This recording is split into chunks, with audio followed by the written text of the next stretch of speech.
Dios les bendiga. Alabamos a Cristo Jesús en esta noche. Bendito sea el nombre de Cristo Jesús. Estamos aquí para continuar predicando la bendita palabra de Cristo Jesús. Oh santo, santo, santo es el nombre de Cristo Jesús. Aleluya.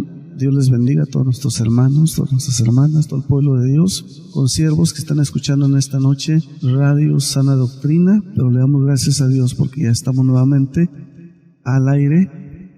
Y le saluda a su hermano en Cristo, Pastor Juan Navarro, y en esta noche estamos compartiéndole la palabra de Dios y vamos a hablar de la historia de la iglesia muy brevemente.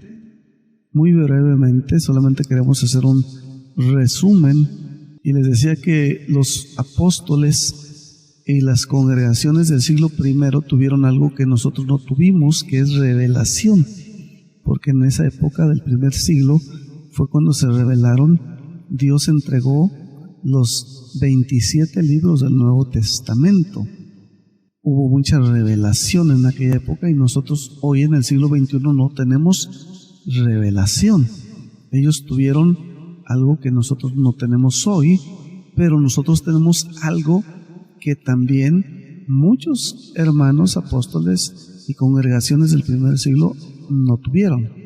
Específicamente me refiero a que nosotros tenemos la completa revelación, esta biblioteca que tenemos en un libro que se llama la Biblia.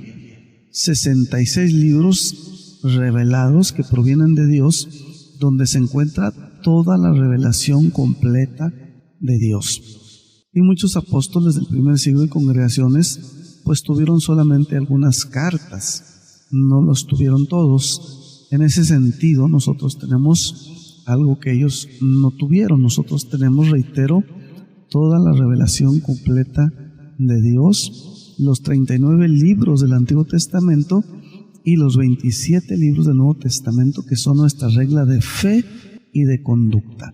Y en el siglo I se le conoce como la edad apostólica, porque estaban con vida los apóstoles. En el siglo II y III se le conoce como la historia de la iglesia perseguida. Fue cuando se originaron aquellos varones de Dios que se les conoce como padres apostólicos o apologéticos del segundo y tercer siglo. Y a mediados ya del tercer siglo, cuando Constantino une la iglesia al Estado, se le conoce como la iglesia imperial. Luego, después de la iglesia imperial, viene la iglesia medieval. Sabemos que el medievo dura 1000 años. Después del medievo viene la iglesia reformada. Eso ocurre a mediados del siglo XVI. Luego viene la iglesia moderna. Y me refiero precisamente al siglo XVI, porque en el siglo XVI, cuando se intenta hacer una reforma dentro del catolicismo romano por parte de unos curas católicos, sacerdotes, en diversos países de Europa, cansados de tantos abusos, particularmente que tenían que ver con la venta de indulgencias. Cuando nosotros leemos las 95 tesis que el cura Martín Lutero clava en las puertas de la Catedral de Wittenberg, allá en Alemania, cuando nosotros leemos esas 95 tesis, nos damos cuenta que realmente el problema era el abuso en la venta de las indulgencias. Nada más. No había otro problema doctrinal, por así decirlo. Y en varios países hubo esta rebelión, esta lucha. Todo se acomodó, lo político, lo cultural, lo social, lo religioso. Todo se dio. Se salió del medievo y entró el mundo en la época de la Ilustración, cuando florecen la ciencia, las artes, y también se le conoce como la época de la Reforma, cuando se pretende reformar el catolicismo romano, lo cual termina en un aborto, porque no se dio dicha reforma, sino que muchos curas salieron de ahí, del catolicismo romano, y se les conoció como protestantes porque protestaron en contra de Roma. Y muchos sacerdotes católicos se fueron fuera de Roma, ya no continuaron sirviéndole a Roma, al Papa, Y hubo muchos famosos, ¿verdad? Entre ellos Martín Lutero, ahí en Alemania, quien tradujo la Biblia. Era un teólogo, un hombre muy preparado, que sabía los idiomas originales de la Biblia, doctor en teología, y él traduce la Biblia en el lenguaje del pueblo. Parte de sus obras más relevantes, ser un impulsor, defensor de las clases más pobres, de los más necesitados, y también al renunciar a su sacerdocio católico se casa con una monja, se casa. Y también tenemos a otros, como por ejemplo en Suiza, Zwinglio. Hubo otros que se les llamó pre-reformadores, o sea, ellos estuvieron antes de la reforma, pero fueron acallados, fueron asesinados. El caso de Juan Hus o John Hus. Y los reformadores ya conocidos como Lutero y como Zwinglio, y también en Francia, Juan Calvino, quien era un hombre muy intelectual, muy preparado, quien es el que originó estas doctrinas que se le conoce hoy como las doctrinas de la gracia. Es doctrina, se le llama calvinista por el apellido de Calvino, por eso se le llama así calvinismo, y específicamente hay un lema de los calvinistas que es salvo, siempre salvo. Es un lema muy peligroso y que ha hecho muchísimo daño, creo, en esta historia del cristianismo desde la Reforma que se dio en el siglo XVI hasta este tiempo que es la iglesia moderna. Entonces se originan esas doctrinas reformadas que le llaman, tienen ese nombre muy bonito de las doctrinas de la gracia, pero realmente, siendo honestos, son dogmas religiosos. Un dogma es una declaración. Eso es un dogma. Por ejemplo, nosotros creemos en la Trinidad de Dios. Yo creo en la Trinidad de Dios, que Dios es Padre, Hijo y Espíritu Santo. Este es un dogma, y es un dogma bíblico porque está avalado por las Escrituras. Otro dogma es Cristo 100% divino y 100% humano. Son dogmas, pero está avalado por las Escrituras. Entonces lo menciono para que usted entienda. Entonces, en el siglo XVI surgen estas doctrinas calvinistas que son dogmas. La total depravación es una... De hecho, hay calvinistas de los 5 puntos, ¿verdad? El tulip, que cada una de las letras, la T, la U, la L, la I, la P, en el idioma inglés, son la bandera, el estandarte del calvinismo moderno dentro de los últimos años, porque el calvinismo histórico, según algunos calvinistas que saben, están hablando ahora de un neocalvinismo. Y precisamente estamos en esta noche compartiendo debido por el caso MacArthur, el caso del señor John MacArthur, que en estas últimas semanas ha sido como una bomba que ha caído en el mundo religioso cristiano, pero que les está afectando más a los de esa doctrina calvinista, porque se le preguntó al señor John MacArthur que si una persona que se suicidaba podía ir al cielo, o sea que si Dios la perdonaba. Dios le perdona a un cristiano que se suicide, y el señor John MacArthur dijo que sí, que porque el argumento que él da en el video que yo escuché, y pues yo sé algo de inglés, no domino el idioma 100%, pero sí entiendo muchísimo el idioma inglés. Estuve estudiando en una high school precisamente en Estados Unidos, y entiendo cuando le preguntan al señor John MacArthur que si un cristiano se suicida, va al cielo o no va al cielo. Y él dice que sí, sin mencionar ningún texto, él dice que sí, porque todo pecado del cristiano ya está pagado en el Calvario. El problema es que este pecado infringe directamente la misma palabra, la violenta la misma palabra, porque Dios dijo en Éxodo 20, no matarás. Dios prohíbe que el hombre mate a su prójimo, pero también a sí mismo. Y en el Nuevo Testamento, en múltiples ocasiones, a los Gálatas, en Apocalipsis, en diferentes pasajes bíblicos, dice que los homicidas no heredarán el reino de Dios, que nosotros somos templo del Espíritu Santo, nuestro cuerpo. Entonces aquel que se suicida está matando su cuerpo. Pero sin más, este señor líder al mismo estilo del Papa romano, y ya lo están señalando algunos como el Papa calvinista, aunque se están enojando muchos calvinistas que no tienen la capacidad de aceptar, no un error, porque muchos dicen, es que fue un error. No, ese no es un error, es una herejía, y tenemos que decir lo que es una herejía diabólica. Y para muchos, ¿verdad?, que no saben quién es el señor John MacArthur, pues realmente tiene una trayectoria muy larga ya, el señor, de alrededor de algunos 50 años o más. Yo estaba escuchando su video precisamente y él estaba diciendo que empezaba en el 67, cuando él empieza a enseñar acerca de que Marcos 16 tiene unos versículos espurios, particularmente del versículo 19 hasta el 20. No estamos de acuerdo con el señor John MacArthur, aunque él mencione algunos manuscritos. Conocemos también de manuscritos del Textus Receptus, todo eso lo conocemos, por supuesto, pero el problema más fuerte que el señor MacArthur, como todos los calvinistas, es que ellos creen que el salvo es siempre salvo y no aceptan que deben de ser corregidos. No que nosotros queramos decir que nosotros guardamos la salvación por las obras, no, ese es un extremo, es una utopía de ustedes que asumen eso. No, definitivamente. La obra de la salvación siempre es de Dios totalmente, Él es el que nos regenera. Pero el hombre responde o no al llamado del Evangelio. Eso es lo que dice la Biblia. En el caso de Pedro, cuando predica, cuando llegó el día de Pentecostés, vino el Espíritu Santo sobre los 120, hablaron en lenguas, pero luego Pedro predica, expone la palabra. Y luego dice la Escritura que el Espíritu Santo compungió a muchos de los presentes y ellos dijeron, ¿qué haremos? Porque ellos pensaron, sintieron que debían de hacer algo.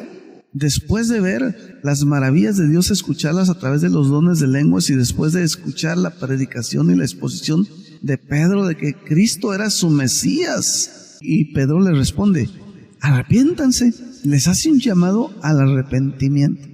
Y ellos se arrepintieron y se bautizaron. Entonces todo ese es el proceso de salvación. Hubo una predicación y hubo un llamado al arrepentimiento y hubo quienes se arrepintieron. Entonces tenemos que ser bíblicos para responder siempre. No estamos de acuerdo con la soteriología calvinista definitivamente, ni tampoco con su neumatología, porque para ellos los dones espirituales, los dones no existen, ellos han anulado los dones. Es un error graso, grave, porque la iglesia, estamos viviendo en la época plena de la iglesia. Cristo todavía no viene por su iglesia. Entonces el cristianismo es por una obra del Espíritu. O sea, la salvación no viene por un hecho de que alguien diga, soy salvo, sí, ya soy salvo, me declaro salvo.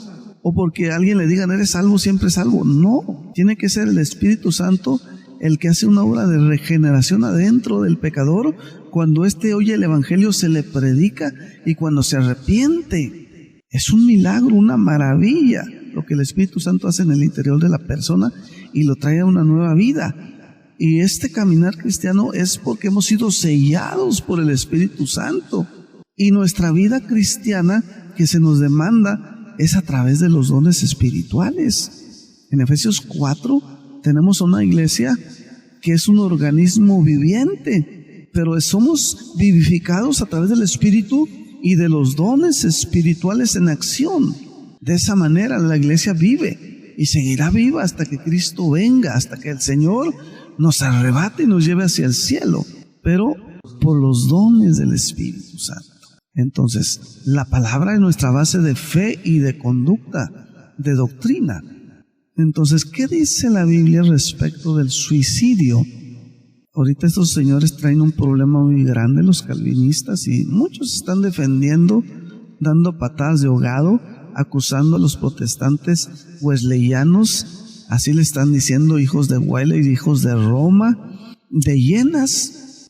Son patadas de ahogado de gente que no tiene recursos teológicos, de gente ciega, cegada por una doctrina que no quieren asimilar la herejía que tienen y que tienen que corregir todas las herejías y malas interpretaciones que han tenido por años. No es un ataque a la palabra, es una mentira vil que están haciendo algunos de que nosotros estamos atacando la palabra. John MacArthur no es la palabra, ni lo que ellos le llaman las doctrinas de la gracia tampoco son la palabra, son dogmas calvinistas. Y todos los dogmas tienen errores, son falibles porque fueron hechos por hombres falibles. Lo único que es infalible es la palabra de Dios. Que quede muy claro para los calvinistas que están mintiendo. Es una mentira de que nosotros estamos atacando la palabra. Estamos atacando a un papa calvinista que está llevando al error, al suicidio y a la condenación a miles que les creen esas mentiras. Esta noche estamos denunciando eso y queremos compartir con ustedes el escrito apologético de un varón de Dios que se llama Celín Castillo Rosales, publicado el día de ayer, 23 de agosto de 2013. Esta apología está titulado El suicidio en la Biblia, un caso olvidado. Imagínate esta noticia en las redes sociales hoy. Joven seguidor de Jesucristo se suicida después de traicionar a su maestro por 30 monedas de plata. Aunque esta es una noticia vieja y parte de la historia bíblica, con este asunto de John MacArthur y sus insensatas y desatinadas afirmaciones con respecto al suicidio de un cristiano, parece que muchos tendrán necesidad de volver a la escuela dominical. Y añado a los estudios bíblicos y hacer una exégesis honesta. Quítense esos lentes de Calvino que no nos deja leer la Biblia. Continúo. ¿Por qué? Digo esto porque he leído y visto a muchos en la mayoría de los casos el decir que la Biblia no se refiere al suicidio. Vale la pena limpiar el retrovisor o, en el mejor de los casos, desempolvar un poco la Biblia para encontrar que sí se refiere a este tema. Aquí les presento uno de los casos. El suicidio de Judas. Mateo 27 del 3 al 5.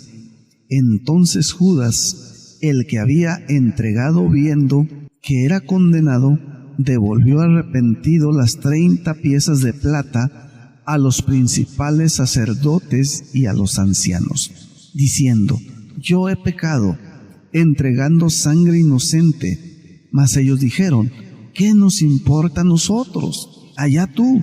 Y arrojando las piezas de plata en el templo, salió y fue y se ahorcó.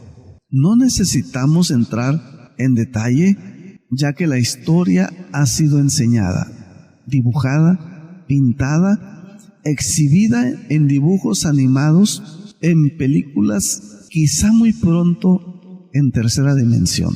Es algo sabido que Judas, siendo un seguidor de Jesús, le entregó por avaricia y bajo la posesión demoníaca del mismo Satanás. San Lucas 23 del 3 al 6 nos dice: y entró Satanás en Judas, por sobrenombre Iscariote, el cual era uno del número de los 12. Y este fue y habló con los principales sacerdotes y con los jefes de la guardia de cómo se lo entregaría. Ellos se alegraron y convinieron en darle dinero, y él se comprometió y buscaba una oportunidad para entregárselo a espaldas del pueblo. Antes de ser posesionado por el mismo Satanás, ya Judas presentaba indicios de ser envidioso, codicioso, con cierto odio hacia el maestro. Y esto quizás haya sido una puerta para quedar endemoniado del mismo Satanás. Además de que Juan, el discípulo amado, nos cuenta un secreto. Judas se robaba las ofrendas. El muchacho era un poco huraño, al igual que muchos cristianos de hoy. Vea la reacción de Judas cuando María, la hermana de Lázaro, se despojó de aquel perfume carísimo para ungirlo. En San Juan 12, versículos del 4 al 6. Y dijo uno de sus discípulos, Judas Iscariote, hijo de Simón, el que le había de entregar: ¿por qué no fue este perfume vendido por 300 denarios y dado a los pobres? Pero dijo esto no porque se cuidara de los pobres, sino porque era ladrón, y teniendo la bolsa, sustraía de lo que se echaba en ellas. Judas era de aquellos que decían, mañana lo pago o mañana lo repongo. Por andar haciendo esto, se lo llevó Judas, como decimos hoy en mi país cuando a alguien le va mal. ¿Sobrará algún calvinista que diga que él fue predestinado para el trabajo sucio, para ser el malo de la película, basado en el siguiente texto de San Juan 17:12? Cuando estaba con ellos en el mundo, yo los guardaba en tu nombre. A los que me diste yo los guardé y ninguno de ellos se perdió, sino el hijo de perdición, para que la escritura se cumpliese. Y en San Mateo 26:24, a la verdad el Hijo del Hombre va, según está escrito de él, mas ay de aquel hombre por quien el Hijo del Hombre es entregado. Bueno le fuera a ese hombre no haber nacido. En los versículos 25 de Mateo 26 dice, respondiendo Judas, el que le entregaba, le dijo, ¿soy yo, maestro? Le dijo, tú lo has dicho. Jesucristo sabía de antemano quién sería el traidor. Alguien tenía que cumplir con ese papel de traidor. Lo cierto es que Judas se suicidó, siendo conocido por la sociedad de su tiempo como un seguidor de Jesucristo. Y más todavía, uno de los 12 apóstoles, aunque su fe no era sincera. Tenemos la pregunta, ¿se arrepintió Judas? Veamos Mateo 27, del 3 al 5. Entonces Judas, el que le había entregado, viendo que era condenado, devolvió arrepentido las 30 piezas de plata a los principales sacerdotes y a los ancianos, diciendo, yo he pecado entregando sangre inocente. Mas ellos dijeron, ¿qué nos importa a nosotros? Allá tú. Y arrojando las piezas de plata en el templo salió y fue y se ahorcó. La palabra arrepentido de este texto viene del griego, que tiene una connotación más de lamento que de un verdadero arrepentimiento. El diccionario griego Vox lo define como dar pena. Podríamos decir que a Judas le dio pesar. En su composición sería de meta con melo, preocupación. Judas sintió preocupación, un simple remordimiento, una gran ansiedad que inflamó su sentimiento de culpa, terminando en el suicidio. Sin embargo, no fue un arrepentimiento positivo, producto de una reflexión madura. Ese tipo de arrepentimiento positivo viene del griego metanoeo. Significa un arrepentimiento sincero, de meta con noeo, que significa reflexión madura, que es el arrepentimiento que origina el perdón de pecados de parte de Dios. Vea un ejemplo. En Hechos 2:38, Pedro les dijo, arrepentíos y bautícese cada uno de vosotros en el nombre de Jesucristo para perdón de los pecados y recibiréis el don del Espíritu Santo. También la palabra metanoia, de la misma derivación, significa arrepentimiento sincero. Este es el que Jesucristo anda buscando para que podamos ir al cielo por medio del perdón de pecados. Aquí otro ejemplo, Lucas 24, 46 y 47. Y les dijo, así está escrito, y así fue necesario que el Cristo padeciese y resucitase de los muertos al tercer día, y que se predicase en su nombre el arrepentimiento y el perdón de pecados en todas las naciones, comenzando desde Jerusalén. Esa tristeza que embargó hoy deprimió a Judas, llevándolo al suicidio, es descrita por el apóstol Pablo como aquella tristeza que puede llevarte a la muerte. En 2 Corintios 7:10 dice la palabra de Dios, porque la tristeza que es según Dios produce arrepentimiento, metanoia, en el griego original, para salvación, de que no hay que arrepentirse. Y está la otra palabra griega, metamelo. Pero la tristeza del mundo produce muerte. Aquí la palabra tristeza del griego, lupe, bien puede traducirse el día de hoy como depresión, siendo una molestia, una angustia que puede llevar al suicidio. Esa tristeza de la cual el apóstol Pablo menciona conduce a la muerte, al suicidio en algunos casos. Una depresión que muchas veces no se puede controlar y que el diablo aprovecha para seducir, llevando al suicidio. Fue la tristeza aquí mencionada en el griego original, lupe, o depresión que tuvieron los discípulos de Jesús, que les causó que se durmieran, como aquellas personas deprimidas que solo quieren estar en la cama acostados, pensando en sus dilemas, en su angustia. En San Lucas 22:45 dice la palabra de Dios: cuando se levantó de la oración y vino a sus discípulos, los halló durmiendo a causa de la tristeza. Sobre la pregunta de si Judas se arrepintió, podríamos concluir que no. Lo que pasó en Judas fue una especie de remordimiento, de lamento, de pesar, pero que terminó en una depresión que lo llevó al suicidio. Continuamos con otra pregunta. ¿Judas fue al cielo o al infierno? Aunque es imprudente contestar esta pregunta, porque no es nuestra atribución el saberlo, solo Dios es el único que lo sabe. Además que no hemos ido al cielo o al infierno para saberlo nosotros. Solamente podemos hacer una suma, el reunir algunas evidencias bíblicas que nos pueden llevar a conclusiones desde nuestro lugar muy limitado. En primer lugar, según la Biblia, el arrepentimiento de Judas no fue positivo, reflexivo. Al contrario, él en su depresión se culpó a sí mismo, determinando asesinarse. Siempre que una persona se suicida o asesina, es por una fuerza mayor obrando dentro de él. En el caso de Judas, la Biblia nos enseña que él, después de que Jesús fue ungido por María, la hermana de Lázaro, fue posesionado por el mismo Satanás. El acusador agobió los sentidos de Judas, le habló al oído para que se ahorcara. La forma en que Satanás pudo librarse del cuerpo de Judas fue manipulándolo a autoasesinarse. Al igual que aquellos demonios que albergaban aquellos cerdos y le pidieron a Jesús que les permitiera posesionarse del cuerpo de los cerdos para así inducirlos al suicidio y poder escapar libremente de aquellos cuerpos para vagar según su voluntad.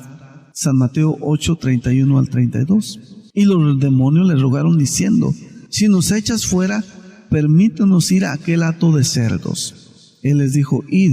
Y ellos salieron y se fueron a aquel hato de cerdos, y he aquí todo el hato de cerdos se precipitó en el mar por un despeñadero y perecieron en las aguas. Aunque entramos a otro tema sobre la posesión de los demonios en los cristianos, no podemos asegurar que la demonización de Judas fue en su mente o en todo su espíritu. La Biblia solo dice que Satanás entró en Judas. Sin embargo, fue esa la manera de Satanás, el acusador, de despojarse del cuerpo de Judas. No solo llevó a Judas a cometer la traición más grande que alguien pudiera cometer, sino que lo influyó, lo motivó, lo manipuló al suicidio.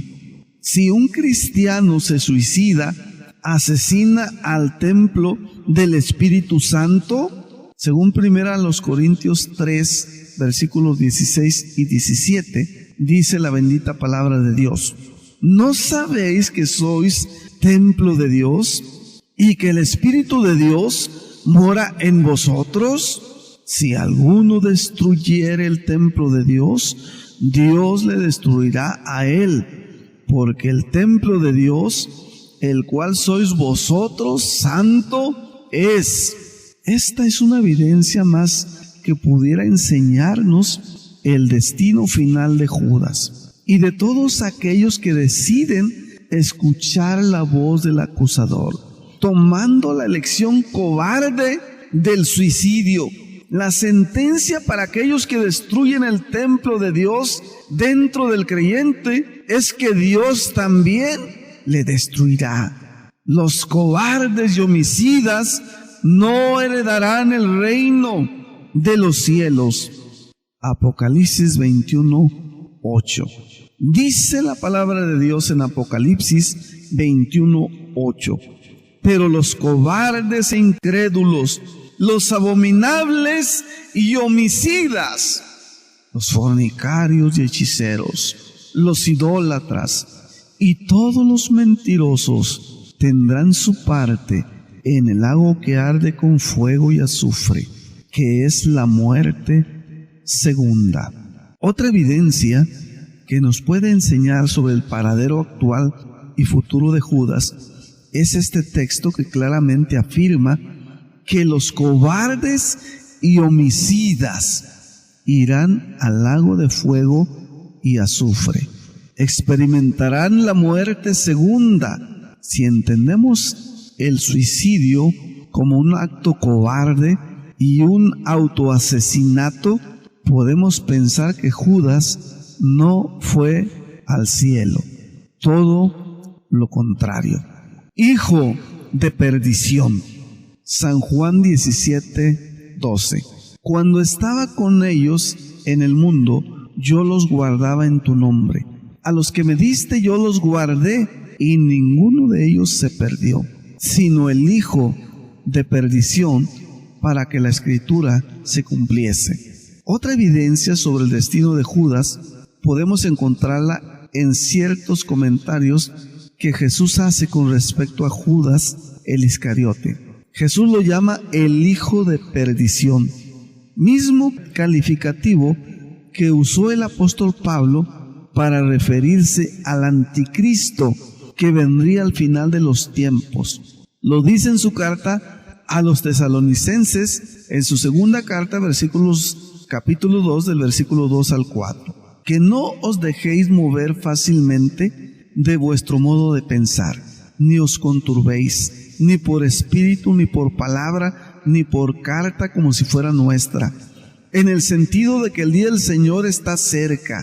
Nadie os engañe de ninguna manera, porque no vendrá sin que antes venga la apostasía y se manifieste el hombre de pecado, el hijo de perdición, el cual se opone y se levanta contra todo lo que se llama Dios o es objeto de culto, tanto que se sienta en el templo de Dios como Dios, haciéndose pasar por Dios. Esta frase que pronunció Jesucristo, ninguno de ellos se perdió, específicamente el verbo perdió, viene del idioma griego original, apolumi, al igual que la que aparece en San Juan 3:16, el texto clásico de todo creyente que nos habla de la vida eterna y de la perdición eterna.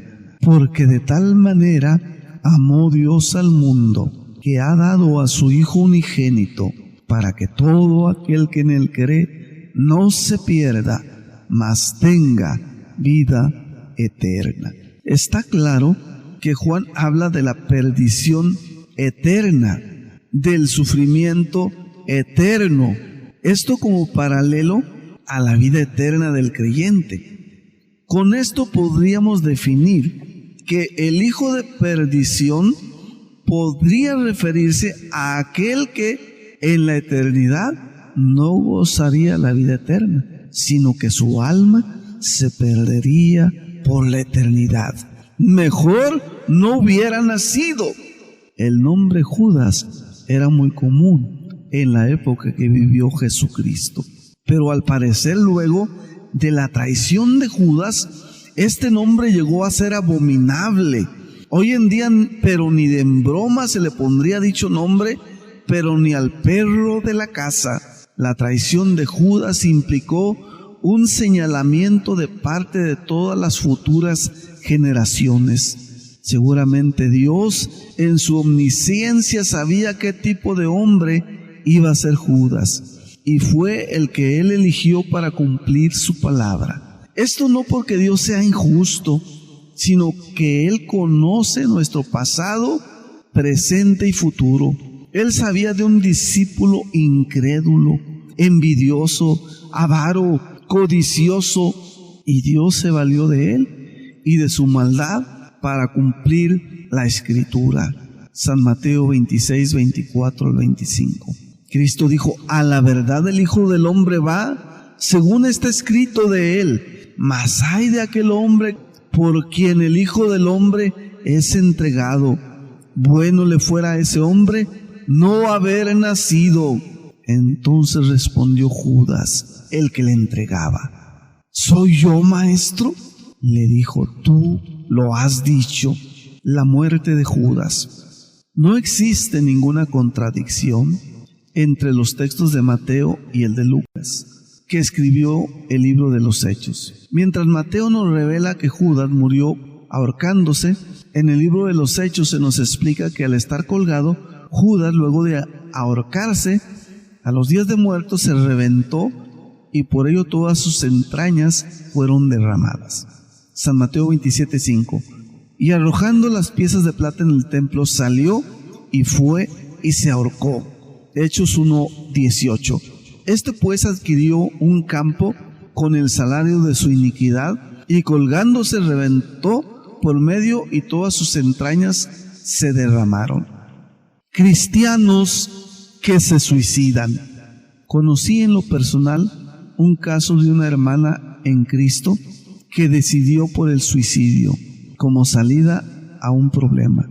Sin embargo, luego de haber cometido tal delito en contra de sí misma, tuvo varias horas en agonía y dolor, en donde rodeada de sus familiares, les pidió perdón a todos, aunque era muy tarde para sobrevivir. Luego pidió perdón a Dios. Con seguridad, Dios perdonó a esta hermana, aunque su acción fue irreversible. A pesar del engaño de Satanás, ella logró salvar su alma. Existen otros casos en donde un suicida no tiene tiempo para arrepentirse. La Biblia es clara respecto al destino y juicio por esa mala acción.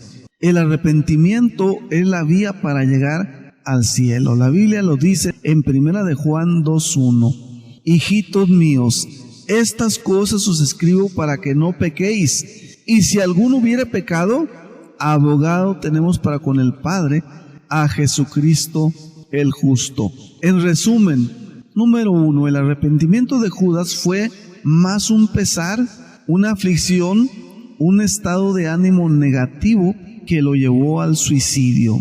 Número 2, una depresión y un sentimiento de culpa del cual Satanás se aprovechó, induciéndolo al autoasesinato. Número 3, un verdadero hijo de Dios no se suicidaría, no atentaría contra la morada del Espíritu Santo. Número 4, las consecuencias eternas del autoasesinato es la pérdida del cielo y la entrada al infierno eterno, a la perdición eterna. Número 5, solo Dios sabe al final quién se salva. Nosotros solo podemos conjeturar en base a lo que vemos, pero no es prudente condenar a alguien al infierno o tomar el papel de juez. Solo Dios conoce el interior de la persona luego de ese momento. Número 6, el suicidio es un acto de cobardía. Número 7, toda persona que se suicida es inducida por Satanás, ya que Dios nos dio el espíritu de autopreservación. La única manera es por una influencia espiritual demoníaca. Número 8. Hay muchos expositores de la Biblia que quieren ser vistos como todólogos y se exponen a preguntas a diestra y siniestra. Es más prudente analizar bien antes de responder para no pecar. Así termina esta apología escrita por nuestro hermano Selim. Dios lo bendiga. Y creemos que va a seguir dando mucho que hablar todavía por bastante tiempo y que va a marcar un antes y un después para la vida y el ministerio de John MacArthur definitivamente, muchos hermanos, cientos de hermanos cristianos en páginas web, en blogs, en canales de YouTube, en muros en Facebook, a través de todas las redes sociales, lo están denunciando como un falso maestro, porque eso que respondió el señor John MacArthur no es un error, una equivocación o que metió la pata. Definitivamente esa es postura calvinista: salvo, siempre salvo. Dios tenga misericordia de él, pero especialmente de aquellos que lo siguen y que le creen todo lo que dice. Un comentario que su servidor ha hecho, conociendo la trayectoria del señor MacArthur, quien ha escrito más de 200 libros, quien ha hecho comentarios a la mayoría de los libros de la Biblia, y quien ha hecho una Biblia que se le conoce como la Biblia MacArthur, definitivamente ha ganado cientos de miles de dólares como producto de la venta de sus libros, claro, de corte calvinista, sus comentarios calvinistas y su Biblia calvinista. Y sí creo que le van a pedir que se retracte, porque definitivamente hay muchísimos comentarios en redes sociales donde dicen que ya no van a comprar su Biblia, que no van a comprar sus libros, y siendo honestos, sí le genera cientos de miles de dólares la venta, la mercadería de todos lo que es John MacArthur, ya, ¿verdad? Todo lo son sus más de 200 libros, comentarios de la Biblia, y la Biblia que lleva su nombre, la cual pues no es nada barata, es una Biblia muy cara definitivamente. Entonces es muy posible que el señor John MacArthur se retracte de manera oficial, pero más que nada lo va a hacer, creo yo, por las ventas de sus libros, comentarios y Biblias, y no por sus convicciones, porque desgraciadamente para estos señores la presuposición calvinista, salvo siempre salvo, les gana. Y no es un ataque, reitero, como lo están manejando algunos apologéticos ignorantes de la verdadera apología bíblica. Nosotros no somos unas hienas que estamos atacando a John MacArthur ni al calvinismo. Sencillamente estamos denunciando una herejía muy grave que va a llevar a muchas almas al infierno. Y es la responsabilidad de John MacArthur y todos aquellos que lo están defendiendo. Definitivamente. Las doctrinas de la gracia, que así le llaman los calvinistas, son dogmas religiosos. Eso es las doctrinas de la gracia. Dogmas religiosos que se originaron en el siglo XVI. Definitivamente no estamos atacando la palabra de Dios, porque John MacArthur no es la palabra de Dios. Es un líder religioso, para muchos su maestro, su mentor, y está siendo denunciado no solo como un falso maestro, sino también como el papa de los calvinistas, igual que los católicos tienen su propio papa, su máxima autoridad. Hacemos una invitación a todos los hermanos calvinistas con todo respeto. Yo no tengo nada personal contra ninguno de ustedes, y lo que estamos haciendo es exponiendo la palabra, nada más. Así como hemos hablado de las herejías, muchas apologías en contra de los falsos apóstoles y profetas, usted puede encontrarlos, ya trabajo de años en el canal de su servidor en YouTube de Pastor Navarro, apologías en contra de falsos profetas, de falsos apóstoles, de mercaderes del evangelio. Y así como hablamos en contra de todos ellos y los denunciamos públicamente por sus herejías, por sus apostasías, igualmente tenemos que hacerlo quien sea, llámese como se llame, y sea quien sea los títulos que tenga, y si es calvinista o si es arminiano, si es mesiánico, quien sea. Se tiene que denunciar la herejía y la apostasía cuando ésta es pública y cuando está corrompiendo al cristianismo, cuando lo está minando, cuando lo está destruyendo. Dios tiene sus atalayas y tenemos que levantar la voz de alerta y de denuncia. No fue un error, fue una grave herejía. No atacamos la palabra, porque la palabra de Dios la amamos, nos sometemos a ella y la defendemos. Lo que le llaman las doctrinas de la gracia, les recuerdo a los calvinistas, que son dogmas religiosos. Entiéndanlo, por favor, son dogmas religiosos. John MacArthur no es la palabra. Los dogmas religiosos no son la palabra, son dogmas. La palabra de Dios infalible está en las Sagradas Escrituras. Los dogmas religiosos, tanto calvinistas como arminianos, judíos y todo tipo de dogmas, tienen errores pero tenemos que denunciar las herejías, que son demasiado graves. En este caso, las declaraciones del señor MacArthur, Dios tenga misericordia de él, y ojalá no termine suicidándose. Dios tenga misericordia.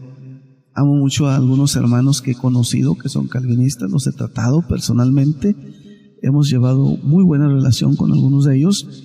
Dios los bendiga, Dios los guarde. Espero que tengan la suficiente madurez para analizar las Escrituras y para corregir lo que Dios les está demandando que corrijan. Quiero terminar con un comentario que leí en redes sociales de una hermana cuando ella opina sobre la respuesta del señor MacArthur de que si un cristiano se suicida se va al cielo. Esta hermana comenta y dice: dicen que son de sana doctrina, refiriéndose a los calvinistas, por supuesto, pero si no creen en los dones del Espíritu, si no creen en la mujer, y se están enseñando que un cristiano que se suicida se va al cielo, dijo esta hermana, ¿qué tiene de bueno esa doctrina? Es una doctrina mala. Dios quiera que los hermanos calvinistas se pongan a estudiar, a reconsiderar y a corregir todos sus errores. No defendemos nosotros no creemos que somos salvos por obras. No somos salvos por obras, definitivamente. Dios nos salvó totalmente por gracia, pero sí tenemos una responsabilidad moral y espiritual de someternos a la palabra y de vivir en santidad y de pelear y luchar contra el pecado. El apóstol Pablo decía un texto que por supuesto no es calvinista. Pablo no era calvinista cuando dijo: de esta manera peleo y golpeo mi cuerpo, no sea que habiendo sido heraldo para otros, yo mismo venga a ser eliminado. Hay muchos textos que pudiéramos citar, infinidad de textos que hablan de eso, pero claro, los calvinistas tuercen estos textos sacándolos de contexto, malinterpretándolos, porque no creen que un cristiano se puede perder. Quiero concluir, y se los dejo de tarea, sobre todo a los calvinistas. La apostasía que ustedes han ignorado siempre, la misma palabra y la raíz etimológica de apostasía significa retirada de alguien que se aleja, de alguien que está adentro. La apostasía no es para los incrédulos, la apostasía es para los cristianos, los que están dentro del cristianismo. Entonces, si ustedes no quieren entenderlo, pero ¿cuántos creyentes han apostatado? Y ustedes dicen, no, es que no nacieron de nuevo. Pues eso dicen ustedes, pero eso no lo dice la Biblia. La apostasía se da en aquellos que ya están dentro, que nacieron, como la parábola de la semilla, donde Cristo dice que cayó entre pedregales y creció. Así muchos se convierten, están en las iglesias, pero luego el enemigo los ahoga, los engaña y apostatan. La apostasía está dentro de la iglesia, del cristianismo, de los ministerios. Esa apostasía ignorada, que no la quieren reconocer, tienen que reconocerla. Y el apóstol Pablo les dijo, cuando reunió a los ancianos y pastores en Mileto, les dijo: de vosotros mismos saldrán. Así se los dijo cara a cara. Es como si se juntaran todos los pastores calvinistas y les dijeran: de ustedes mismos van a salir.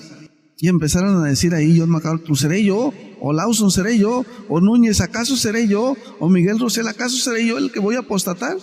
De ustedes mismos saldrán quien apostatará. Si no quieren aceptar esta reprensión y esta corrección, Dios tenga misericordia de ustedes. Pero tienen que corregir eso, y tienen que corregir también el lugar de la mujer en la iglesia, porque Dios le dio a la par el mismo lugar que el hombre. Esos dos textos que avientan siempre, que la mujer calle, no tiene que ver con callar a la mujer que no enseñe ni que no predique. Tienen que ser honestos y hacer un análisis completo de toda la teología bíblica, completamente. Solamente estoy mencionando estos casos, señalando los errores y las distorsiones y las falsas interpretaciones. Que el Espíritu Santo y que Dios trate con ustedes. Dios les bendiga. Padre, estoy delante de su presencia suplicando por aquellos que están escuchando esta enseñanza, esta predicación. Usted trate, Padre, que su Espíritu Santo redarguya, que su Espíritu Santo convenza, que su Espíritu Santo lleve al arrepentimiento de estas falacias, de estos engaños, de estas doctrinas erróneas, Señor. Tenga misericordia, pero sobre todo no de los falsos maestros, sino de los seguidores que no tienen la capacidad ni doctrinal ni experiencia. Tenga misericordia y saque, Padre, a su remanente que es suyo, en el nombre de Cristo, Padre, en el nombre que es sobre todo nombre, en el nombre de Jesús de Nazaret. Amén.